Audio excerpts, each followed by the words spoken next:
everyone, welcome back to my channel. This week we're going to be talking about meditation and like intention setting and just like keeping yourself on track. I am really excited. I went to my local Aldi. I don't know if you guys are familiar with what Aldi is, but it's like a discounted organic grocery store, and they often will have like random finds, and I stumbled upon a monthly planner this time last year, and so I've been patiently waiting for them to be released this year so that I get another one, and I got it. It was only $8. You can't beat that. It's so ginormous. It has a lot of room for activities. I like it because it has like little inspirational quotes, and then it has just these little lines where you can write down like your goals, birthdays, and other important dates, things you're grateful for. And then in here it even has a section for happy thoughts.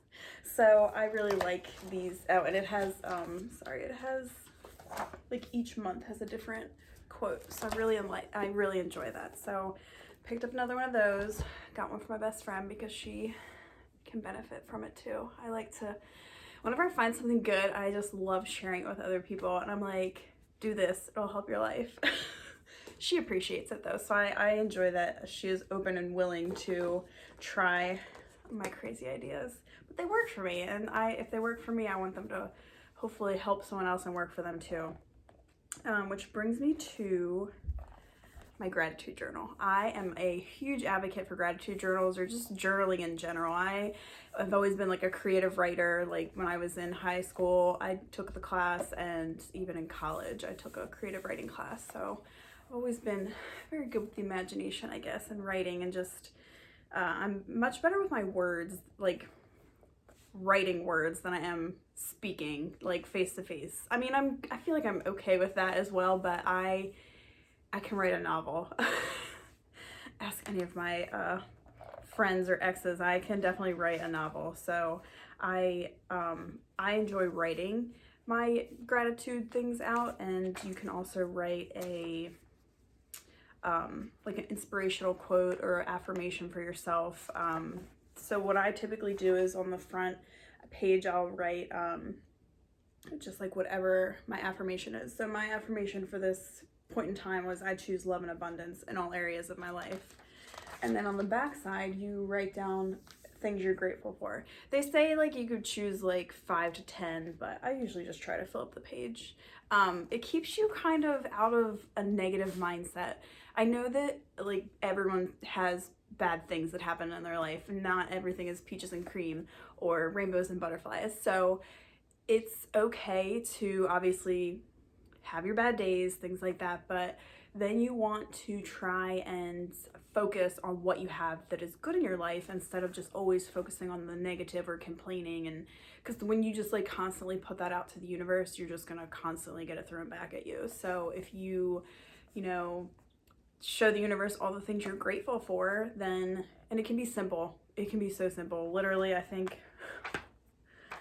I always say that I'm grateful for divine guidance. I love that I have a connection with like my spiritual side and my spiritual team and the people that, help me. My grandfather is always with me. So I really appreciate that I can, tap in and communicate with the other side. So obviously I'm always grateful for this little baby over here, and then I have a zoo of cats, so I am thankful for them because they all my pets give me fur children, I should say. They're not really just pets to me, they're my babies, but they all give me unconditional love, so I'm always grateful for them. And then I've listed that I'm grateful for my massage therapist and my chiropractor because they keep my body in check. And sometimes I'm thankful for candles, crystals,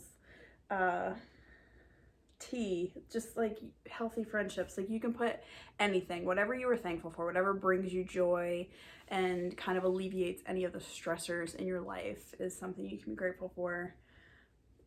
You can be grateful that you woke up this morning. Like you can be grateful for anything. So it really just takes like your perception to kind of switch off of being like, oh, I'm so upset this happened to me, to, all right, well, this crappy thing happened to me. You acknowledge that, yeah, something crappy did happen, but then I have this whole list of great things that happen. So don't discredit the bad things that happen in your life. It is acceptable to acknowledge them and, you know, process them, but then you also want to acknowledge the things that you do have going for you so that you're not always in a constant loop of what's wrong. I have a lot of journals, so then I just have like my regular journal, and this is kind of like my everyday or weekly when I get in the zone for it, and I kind of just, you know, have a conversation with, you know, higher power, God, whoever you know, believe in. That's who I kind of speak to when I'm writing in here, or I just express my feelings, like things that I'm going through, or, you know, things that I wish would, you know, could happen in life, my desires and such. So it's kind of good to have these tools, these outlets. I used to go to therapy, and I honestly, since I started meditating and journaling, I haven't really needed to go to therapy. If I really need to vent or let something out that I don't necessarily want to share with anyone else, I will just write it in my journal. And it's honestly not saying that you shouldn't go to therapy if you need it, but me personally, I was able to not need it as my everyday or every week release or way to process things. I just kind of go within and write in my journal, and I feel a lot better, which gets me on the topic of meditation.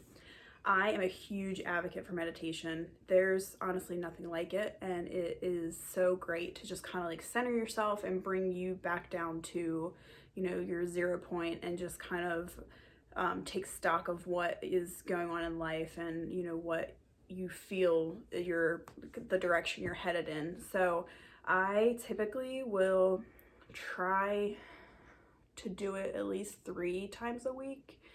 If you can do it every day, that is more like beneficial. However, when I work a 12-hour day, there's just no way. When I get home, I'm done. Like, I just want to go to sleep. So I typically don't do it on the days that I work, unless for some reason I just have more energy that day than I might. But typically I try to do it when I have a day off, so that I can actually, it's kind of funny to say this, but focus on meditating. When you're meditating, you're not really focused on anything, but you do need to actually have time that you can set aside for it. So I would say I usually meditate for around 30 minutes. You can meditate for, you know, 5, 10, 15, 20, whatever works for you. It's basically you just kind of shutting everything else out and off, and you quiet your mind, quiet your body. And I actually, because I have loud neighbors and a dog that barks, so I use earplugs when I meditate. It really helps to block out external noises. And obviously I light a bunch of candles. Sometimes I always like burn either, I don't sage anymore, but I used to. I would sage like myself and my surrounding area. Use sage spray. I like sage spray a lot too, because there's no smoke involved. And then I now use the Palo Santo sticks. So I like that. It has like almost like a sweet smell. Like, it has a different smell than sage does. So I like that. And it's a little bit more of like a in-between cleanse instead of the deep cleanse that sage gives. So you don't necessarily always have to sage every day. I usually sage about maybe once every couple of weeks or once a month, depending on like how my environment feels. So I will, you know, cleanse my aura and then light my candles, put my earplugs in. Sometimes I'll wear like a face mask just to like block out, if I'm doing it during the day, any lights that may be distracting to me. Another good tool is a salt lamp. I have the plugins, I have actual salt lamps, and then I have little like the nightlight plug-in things. So those are nice. They like kind of set like a little relaxing tone to the room. And some people like meditating with music, like Hertz music. This girl that I follow, she uses, I think it's 432 Hertz music, and that is very relaxing. Sometimes when I'm journaling, I will put that on in the background just to have, but when I meditate, I usually need to be like in complete silence with no music. I initially started meditating with guided meditations. There's a ton of them on, if you have an iPhone, Apple Music has a ton of meditations, or YouTube has a ton of guided meditations that you can use. Or if you just want to, you know, put some of that Hertz music on and just kind of lay in silence, you can kind of just quiet your mind that way and allow yourself to just totally relax. Sometimes when I'm meditating, and you know, obviously I do it in complete silence, so sometimes when I'm meditating I do get thoughts and things and like inspiration for something that I may need to do or that I have a desire to do that I don't necessarily think of when I'm in my normal routine. So really being able to quiet my mind and focus on what I actually need inside is beneficial for stress relief, anxiety. I noticed that since I started meditating, my anxiety has gone like way down. And I usually recommend, if anyone ever asks me for advice on anxiety, I always recommend meditation because it just is so beneficial to me. And I've already recommended like yoga. I love yoga as well. It's kind of like the athletic way to meditate almost. So when I first started doing yoga, it was awful for me. I hated it. And I know so many people that say this, they like couldn't relax, they couldn't get into it. And I was the same way with meditation because my brain was just constantly going. I couldn't shut it off. So I equate it to running. If people who run know that you get to a point where you have to break. So once you break, then you're cool. Like you can keep going forever. And the same thing with yoga or meditation. So once you get to that point where you break, then you'll be good. You just got to keep at it and like be consistent with it. I like to also journal sometimes. So once I come out of meditation, if I've had any kind of thoughts or visuals that pop up while I'm meditating, sometimes I will just immediately write. And I oftentimes when I come out of meditation feel kind of sleepy, like I just woke up from a nap or, you know, just woke up from like sleep in the morning, but less groggy feeling. But I definitely have like kind of like a haze, and I will just kind of journal, and whatever comes up, and then I'll go back and look at it once I'm like fully awake. And that is usually like your inner self, like your higher self that comes through when you're in meditation. So if you see any visuals or things like that, definitely write those down as well so that you can, you know, try to figure out what is your higher self is trying to show you.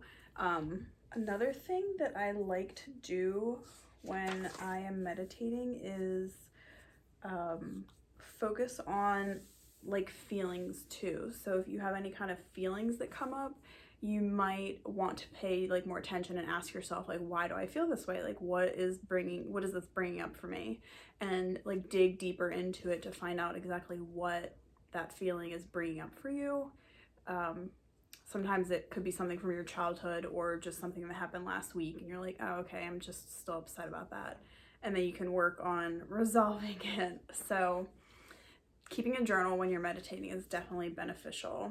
You may not always get stuff when you meditate. Sometimes you're just relaxed. So if you don't get any visuals or any thoughts in your head, that's completely fine. You're still relaxing and, you know, shutting the waves off in your brain that cause you stress. So meditation is beneficial. I love it. Sometimes you might even feel like you're spinning or like you're floating, and that's okay too. You're just like very relaxed and your soul is kind of like maybe leaving you a little bit, and that's okay. Having out-of-body experiences when you're meditating isn't uncommon either. So if you are feeling that, don't freak out. It's okay. Sometimes if you've ever drank, it kind of feels like you have the spins. Like sometimes that happens to me. And at first I was like, what is this? My like energy healer that I was working with, he's like, it's completely normal. Like you're just kind of like evolving, I guess. So it is perfectly fine to meditate and feel like you're spinning. So don't freak out by it. If you have any questions and would like to know more about meditating or, you know, best practices for doing it and you're just kind of totally lost, feel free to leave a comment down below. I do not mind answering any questions about meditation or journaling or anything of the sort that you may have questions about. And also feel free to like and subscribe and check back next week for more videos with me and my little friend here. Take care.